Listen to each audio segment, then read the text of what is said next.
எந்த ஒரு சுவாமி சிலையாக இருந்தாலும் சரி, அது கல்லால் செய்யப்பட்டிருக்கலாம், இல்லாட்டி ஏதாவது ஒரு உலோகத்தால் செய்யப்பட்டிருக்கலாம். இந்த சிலைகளை ஏனோ தானோ அப்படின்லாம் செய்ய மாட்டாங்க.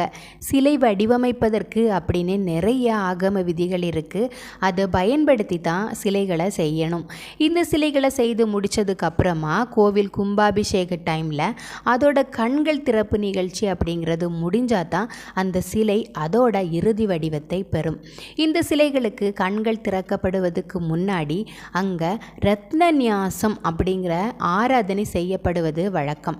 அதாவது நவரத்ன கற்களை சிலைகளோட தலை, நெற்றி, கழுத்து, மார்பு, நாபி, கைகள், பாதங்கள் ஆகிய 9 இடங்களில் வைத்து பூஜை செய்து பாலை நெய்வேத்தியம் செய்வாங்க. பிறகு தீபாராதனை காட்டுவாங்க. இதுக்கு பிறகு தான் சிலைகளுக்கு கண் திறப்பு நிகழ்ச்சி நடைபெறும். இதை அந்த சிற்பியை வச்சு தான் செய்வாங்க.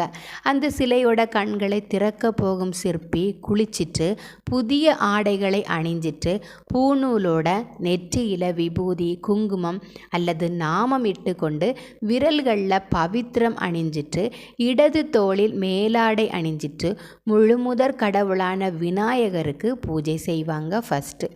இதுக்கப்புறமா சிலைக்கு அருகே அரிசியை பரப்பி அது மேலே கலசம் வச்சு பூஜை பண்ணுவாங்க. அந்த கலச நீரை கொண்டு உரிய தெய்வத்தை ஆவாகானம் செய்வாங்க.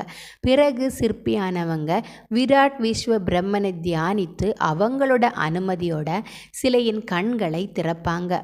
தங்கத்தினால ஆன உளி அல்லது ஊசியை கொண்டு முதல்ல வலது கண்ணையும் அடுத்ததா இரண்டாவது இடது கண்ணையும் திறப்பாங்க.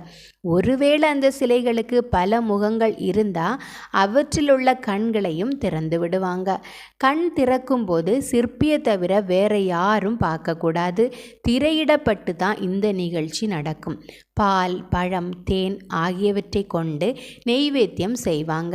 தேன் உள்ளிட்டவை தூய்மையானது அப்படிங்கிறதால தான் இவற்றை கொண்டு நெய்வேத்தியம் செய்யப்படுது.